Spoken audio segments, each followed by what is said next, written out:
Hi, welcome back to this session of Paint This with Jerry Yarnell right here at the Yarnell School of Fine Art.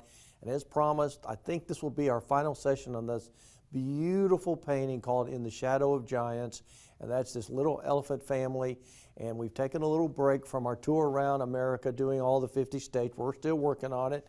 I'll get a tally board here in the next 2 or 3 weeks maybe, and I'll kind of find out how many states we've done. And then, but I want to remind all of you, please keep your the reference material coming in. We're having a blast looking at all the photographs, all the stuff you guys are sending in to us. It's great for us, good for our students, good for the show, and it makes us all have a lot of information that we can process and figure out what we can paint on here. So we'll get to your state eventually, and you'll have fun with it.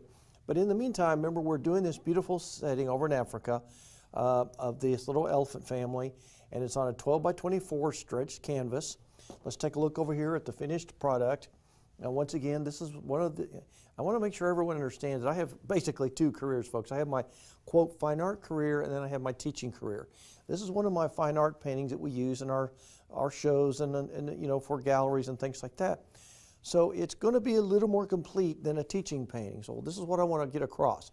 We're concentrating on the 3 elephants here, but if you choose to put this one or some other ones, or even change the shape of these because you've got some difference or better reference material, that's up to you. I have sketched these in here just for the record, just in case we have time, but because of the TV show, time is always limited, and I don't want to just keep repeating things. So if you want to put 2 or 3 more elephants in here, you've got that option, and please feel free to do so. But the main thing for me is to show you how to do it, and that's what we've been focusing on. Now, we left off putting highlights, tweaking their shapes and forms. We're going to do a little more of that today, but first we're going to get all the groundwork done, or as much as we can to get them seated, and then whatever part of the elephant's showing, like the highlights on the ears, the eyes, and we'll start bringing those highlights up a little bit. So right now, let's go down here to our foreground. Let's switch to our number 6 bristle brush, and let's take another look here. You'll notice I've got a lot of tall grasses. Some of that's done with our script brush. I'm done with some of the little chisel edge brushes. But we just got to get a little more debris here. I actually took my toothbrush and splattered a little bit there as well. But we want to get some little smudgy grass in here. So take your number 6 bristle, a little bit of umber, a little hooker's green, a little bit of white, and throw a little purple in there if you want. And we want to go ahead and just kind of scrub in some little. This will be good for those of you that are a little concerned about your elephants. Because they're in the back country here, there's a lot of brush. Again, I've never been there, folks. I've always wanted to go to Africa, and that is sort of on my bucket list. Love to go on a safari.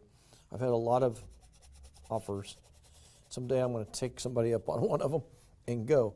But right now, these are photographs that were sent to me. These are actual photographs, by the way, from one of the friends of mine that is a photographer.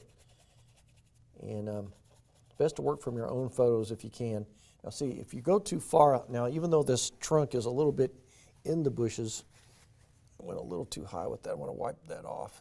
You can always bring it back out. It's not a big deal, but see, I've turned my brush kind of sideways, and I'm just scrubbing in some little mottled effects to seat everything down. And then underneath them here, we want to make it a little darker where they're probably casting some shadows. And there again, this is why I think this painting is such a good title, because the little baby standing in the shadow of the mama, and they're so big, they're going to have a lot of shadows. And that ties in perfectly for an artist, because what makes a painting work is light and shadow. I mean, that's what we're all about, shadows and light. These elephants don't even look like elephants. If you guys remember the first lesson 3 or 4 weeks ago, you probably thought, my gosh, why am I even watching this show? This just looks like a bunch of dark blobs. Well, you can see, even though they're not completely done, they're really in good shape now, and they're starting to look more like the elephants. And a little more highlighting, and you'll have something.